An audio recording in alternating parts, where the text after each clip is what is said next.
your English podcast. Okay, picture this. You are in a coffee shop. It's peak hour, super loud. The espresso machine is just hissing. There's some indie music playing a little too loud. And you're next in line. You know exactly what you want. You've rehearsed it.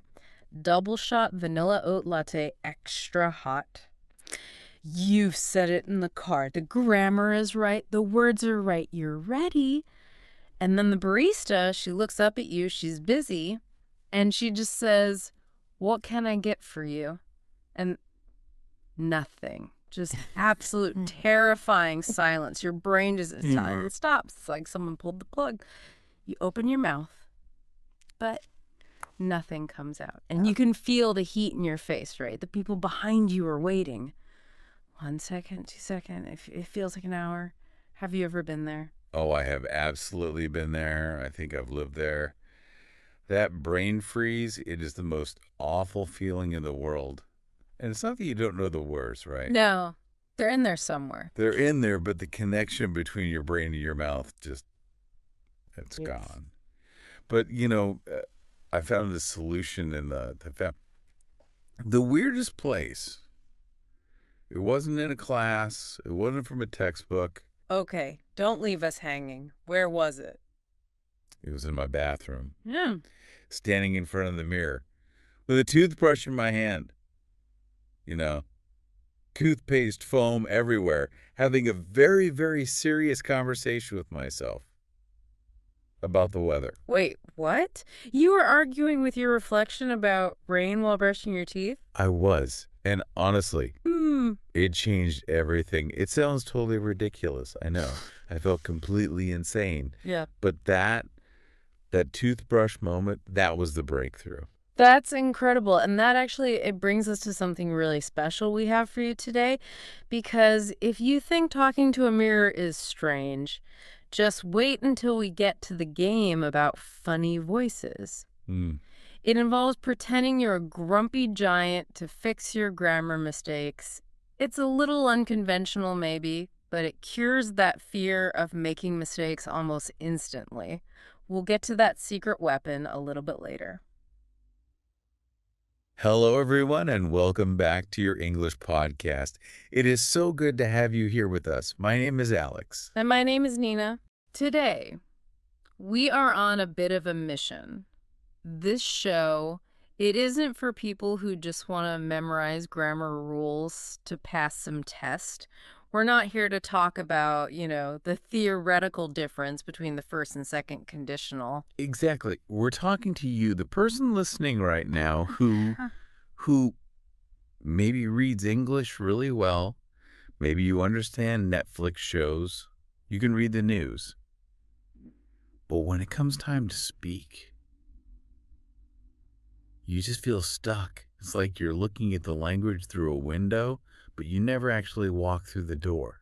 If that sounds like you, then please stay with us. Because in this deep dive, we're going to unlock 3 huge things for you. First, we're going to show you how to start speaking from day 1. I mean, literally today, even if you think your vocabulary is too small. And second, we're going to teach you how to practice when you are completely alone. No teacher, no partner, just you. Because, let's be real, finding someone to practice with is hard. But you're always there. And third, we are going to find out why playing with English, having actual fun, being silly, is the real secret to building confidence. So where do we even begin with this monster of a topic? Well, I think we have to start with the biggest barrier. And it's not what people think it is. It isn't vocabulary. It isn't grammar. It's a mental block. So first, let's look at the waiting for perfection trap. The perfection trap. Okay, so let's break this down. This is that idea that you have to know English perfectly before you even open your mouth, right? Precisely. It's this belief that language learning is like building a house. You think you need the foundation, the walls, the roof, everything perfect. before you can let anyone inside. It's like you have to download the entire English language into your brain. Right. And only when that download bar hits 100% are you allowed to speak. Oh, I see this all the time. I have friends, they've been studying for years. They know more grammar rules than I do. But they'll say things like, oh, I can't speak yet. My past perfect continuous isn't strong enough. So they just wait and wait. And that's the tragedy, isn't it? While they're waiting, they're not really learning. And here's the big shift we need to make. Speaking isn't the result of learning. It's the tool for learning. I love that phrase, but I want to push back a little because I think a lot of people feel that if they speak before they're ready, they're just practicing their mistakes. If I say it wrong now, I'll just say it wrong forever. Is that a real fear? It's a valid feeling, for sure, but it's not really how our brains work when we learn a skill. I mean, think about learning to play the piano. You don't read books on music theory for 3 years and then sit down and play a perfect concerto. No, of course not. No. You sit down, you hit the wrong notes, it sounds awful, you adjust, and you try again. Yeah. The action is what creates the pathway in your brain. So by staying silent, you're actually starving your brain of the very data it needs to get better. Exactly. When you speak, you're not just using your brain. You're using your body, your mouth, your tongue, your vocal cords. You're creating a much, much stronger memory than just reading a word on a page. It's a concept called the production effect. Basically, just saying a word out loud makes it way more memorable. So if I read the word squirrel on a page, I might forget it. But if I actually struggle to say squirrel, which is a nightmare word, by the way. It is a terrible word. If I struggle with it, my brain remembers the struggle, and so it remembers the word. That's it, exactly. But we have to acknowledge the emotional side of this. It's scary. It feels vulnerable to speak imperfectly. As adults, we're used to being competent, right? We're good at our jobs. We can drive a car. And suddenly, with English, we sound like a toddler. And that's a hit to the ego. It's the fear of looking foolish, the fear that someone's going to judge your intelligence based on your grammar. But here's the practical approach. Start on day 1. It doesn't matter if you know 10 words or 1,000. Right. You don't need to be able to discuss, philosophy or global economics. You just need to express what's happening to you right now. The typical advice is to say simple things like, I am happy. But let's be real, our listeners are probably beyond that. How can we level this up for someone who's maybe stuck at that intermediate level? That's a great point. So instead of I am happy, you try to express something a little more complex about your current state. For example, I've been working for 3 hours now. Or I'm feeling a bit overwhelmed by this project. Oh, I like that. I'm feeling a bit overwhelmed. That's a real sentence. That's useful. It is. And even if you mess it up a little, even if you say, I am feeling overwhelmed from this project, instead of by it, who cares? You've communicated your meaning. And the world didn't end. The person understood you. The world did not end. An error is not a failure. It's just a data point. It's your brain saying, okay, that didn't quite work. Let's adjust for next time. You can't learn to ride a bike without wobbling. So let's do a quick check-in with everyone listening right now. Just take a second and think. What's one slightly complex sentence you could say about what you're doing right now? Maybe it's, I'm driving to work and the traffic is terrible. Or, I'm washing the dishes and the water is too hot. Just say it out loud wherever you are. Did you do it? If you did, congratulations. You just practiced speaking. You just broke the seal. But I can hear someone thinking, okay, great, I said the sentence.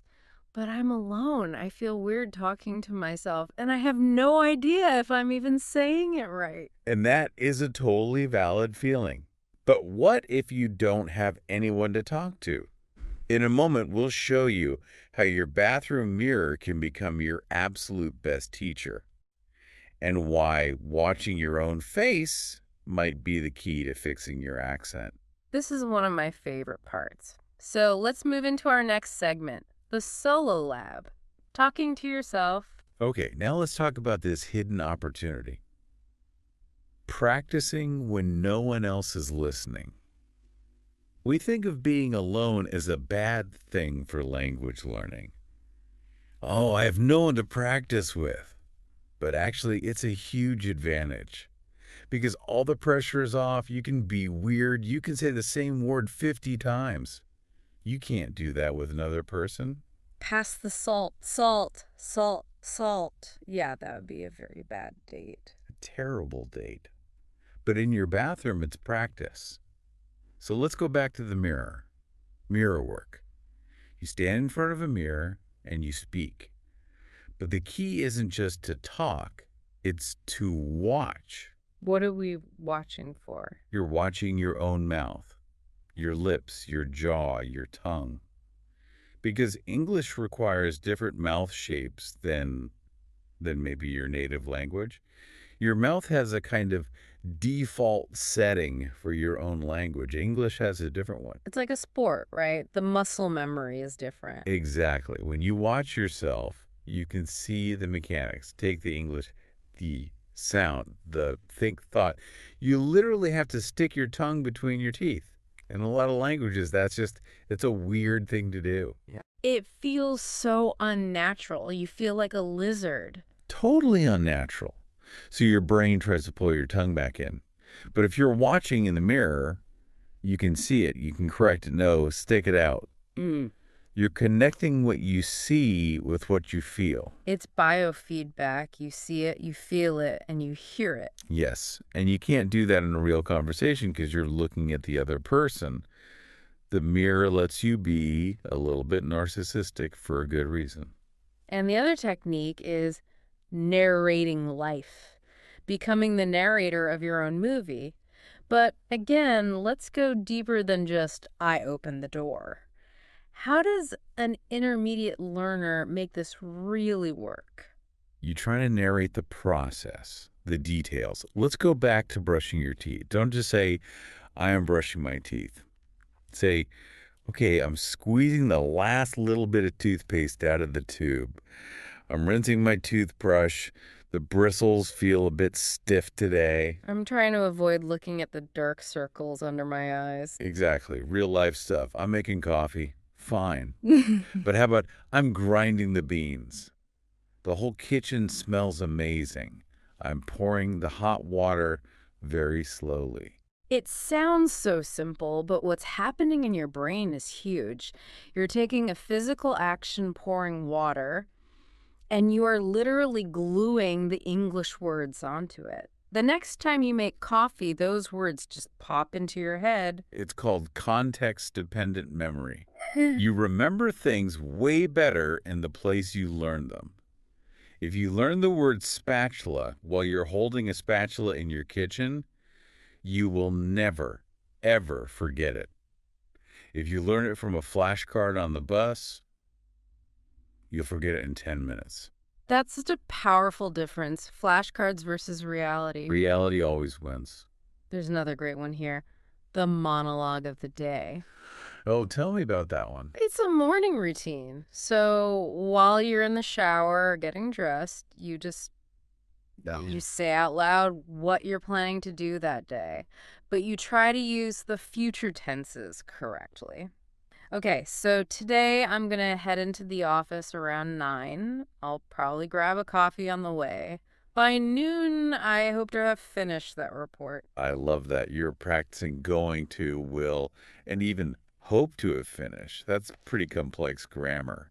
And you're activating the English part of your brain before you even leave the house. It's like warming up a car engine on a cold day. Exactly. Yeah. And it builds confidence because you're already succeeding at making sentences before anyone else is even there to judge you. So here's a micro challenge for everyone listening. After this episode, go and narrate just 3 things you do, but add an adjective or an emotion, not just, I take the milk, Mm. but I carefully take the cold milk out of the fridge. Just try it. It feels silly for about 10 seconds, and then it feels empowering. You realize, wait a minute, I can actually describe my world. Okay, so you're narrating, but here comes the doubt again. How do you know if you actually sound clear? You can talk to the mirror all day, but if your pronunciation is wrong, you're just reinforcing bad habits. That's the danger, right? It is a real danger. There's a term for it, fossilization, where a mistake becomes permanent because you've repeated it so many times. So let's look at the mechanics of your voice to prevent that. Okay, this is where we get a little bit technical, but it's still super practical. Yeah. We need to bridge that gap between what you think you sound like and what you actually sound like. Right. Because inside our heads, the sound vibrates through our skull bones, so we all sound, richer and deeper. But out in the air, it's a different story. So let's look at 2 powerful tools. The first one is reading aloud, but not just reading. No. Reading aloud is it's like weightlifting for your mouth. It trains the muscles. When you read silently, your brain cheats. Your eyes just scan over the hard parts. But when you read aloud, your mouth has to do the work. It forces you to slow down and actually process every single syllable. You can't cheat. And it's fantastic for intonation, the music of the language. A great way to start is with short stories or audiobooks for beginners. I love the shadowing technique for this. It's the gold standard. You listen to someone, maybe us right now, and you repeat exactly what they say. But how do you do it properly? Well, there are 2 ways. The easier way is echoing. You listen to a sentence, you pause the audio, and then you repeat it. But true shadowing is when you speak at the same time as the audio, maybe half a second behind. That sounds incredibly hard. It is. It's like trying to sing along to a rap song you barely know. But what it does is it forces your brain to stop translating. You don't have time. You just have to mimic the sounds. It bypasses that analytical part of your brain. It helps you find the flow. It creates flow. But there's a second tool, and this one is a little more painful for most people. I know exactly where you're going with this. Tool B, the recording device, your smartphone. The voice memo app. Can we just take a second to acknowledge how much people hate this? I hate hearing my own recorded voice. I really do. Everyone does. It's a universal human thing. Yeah.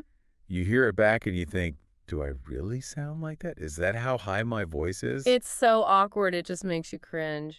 It is awkward. But that awkwardness, that cringe, that's where the learning happens. You have to push past it because the recorder is the only truly objective teacher you have when you're alone.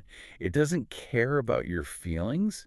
It just gives you the data. It doesn't lie. It doesn't lie. If you record yourself talking for just 1 minute, maybe describing your weekend, and listen back, you will hear things you never noticed while you were speaking. Because when you're speaking, your brain is busy just trying to find the next word. But when you listen back, you're just a listener. You become your own coach. You might hear, oh, wow, I always forget the "s" on the end of my verbs. He walk instead of he walks. Or, my intonation is so flat, I sound bored. You can't fix what you can't hear. A great thing to do is compare your recording to a native speaker's. Find a sentence in an audiobook, record yourself saying that same sentence, and then play them one after the other. That's the detective method. You're just looking for the differences. Is their vowel sound longer than mine? Is their pitch higher at the end of the question? I think people are worried they'll just get depressed hearing all their mistakes. And that's possible. Yeah. But you have to reframe it. Don't listen for perfection. Listen for clarity. Can you understand yourself? If the answer is yes, that's a huge win. Then just find one thing to work on. Just one. This week, I'm only focusing on the sound. That's it. So a question for everyone listening. If you're on YouTube, you can tell us in the comments. Have you ever recorded your English voice? Was it scary? Did you immediately delete it? I bet you did. Don't delete it next time. Keep it. Label it day 1 in a month, record day 30, and listen to them back to back. You will be shocked by how much you've improved. Okay, so we've been pretty serious so far. Mechanics, mirrors, muscle memory, cringy recordings. But learning a language should be fun, right? If it's all just work, people will quit. Absolutely. We're not machines. We need to play. So let's inject some fun into this. Now let's talk about gamification, funny voices, and crazy stories. And I think this is the most underrated technique of all. I could not agree more. This is my favorite part because it goes against everything we were taught in school. In school, you have to be serious, right? Sit still, be quiet. Yeah. But for learning to speak, you need to be a little loud, a little chaotic, a little playful. So explain this. How does acting like a fool actually help you learn proper English? It all comes down to something in linguistics called the affective filter. Basically, when we're stressed or anxious or bored, our brain puts up this invisible wall, a filter. A blockade. A blockade. Yeah. Information can't get in and language can't get out. You know that feeling when you're nervous and you can't even remember a simple word? That's the affective filter being high. So fear literally blocks the language from coming out. It does. But laughter lowers that filter. When you laugh, you relax. When you relax, your brain just opens up, becomes more receptive. So how do we use this? Let's start with funny voices. Yes, you're good at this. Explain how you use it. Okay, so the idea is if I try to say a sentence perfectly as Alex, I'm worried about Alex making a mistake. My ego is involved. But if I say it as, I don't know, a grumpy giant? Let's hear the grumpy giant. Deep, growling voice. I want coffee. This coffee is too hot. Okay, that was pretty good. And a little scary. But do you see? The pressure is gone. If the giant makes a grammar mistake, who cares? He's a giant. Exactly. It creates this psychological distance between you and the mistake. It's not your failure. It's just the character you're playing. And there's a physical benefit too, right? A huge physical benefit. Right. When you do the grumpy giant, you're opening your throat more. If you do a squeaky mouse voice, High-pitched. Excuse me, can I please have a tiny piece of cheese? you're using totally different muscles in your face and your throat. You're stretching your vocal range. It forces you to exaggerate, which is the opposite of mumbling shyly. There's a great game called Say It Loud.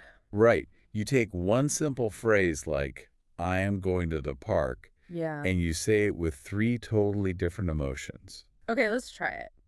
The phrase is, I left my keys in the car. And the emotion is absolute joy. Like you just won the lottery. I left my keys in the car. Yes! This is the best day ever. Okay, good. Now the emotion is the deepest despair. Yeah. Your life is officially over. Dramatically. Yeah. I left my keys in the car. It's all over. And finally, suspicion. You think someone took them. I left my keys in the car. See? You just practiced that same sentence 3 times, but it didn't feel like a drill. It felt like playing. And you just practice how intonation completely changes the meaning. The suspicion one went up at the end. Precisely.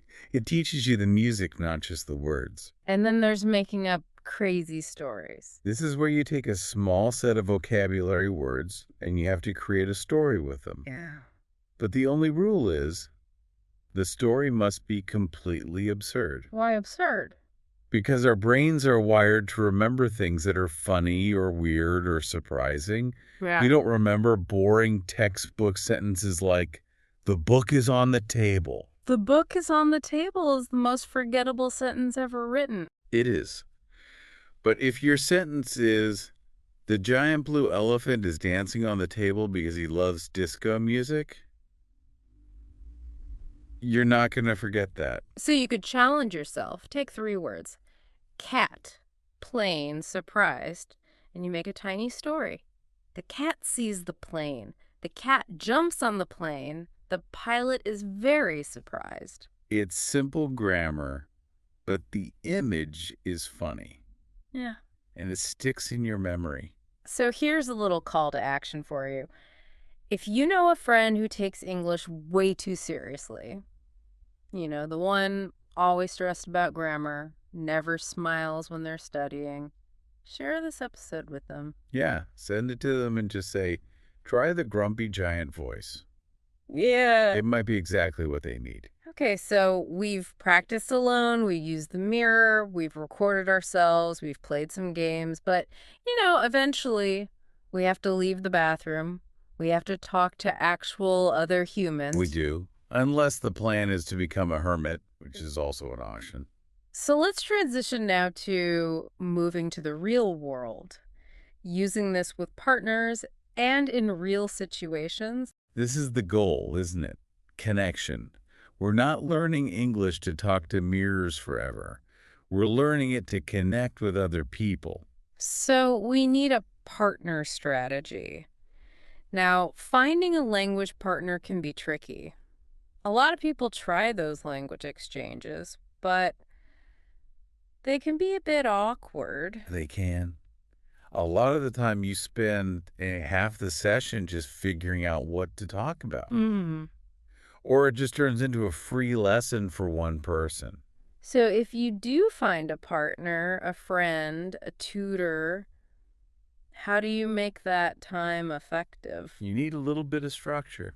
Don't just show up and say, so, let's chat. Say, okay, for the first 10 minutes, let's talk about the last movie we saw. And keep it simple. I think people feel this pressure to have these really deep intellectual conversations. Oh, absolutely not. That's way too much pressure.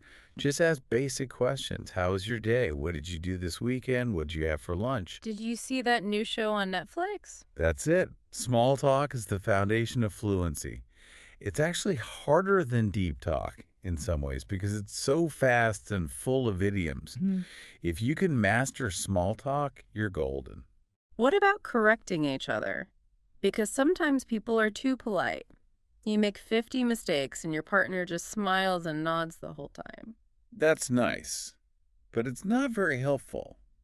You need to agree beforehand. Hey, please, if I make a big mistake, tell me.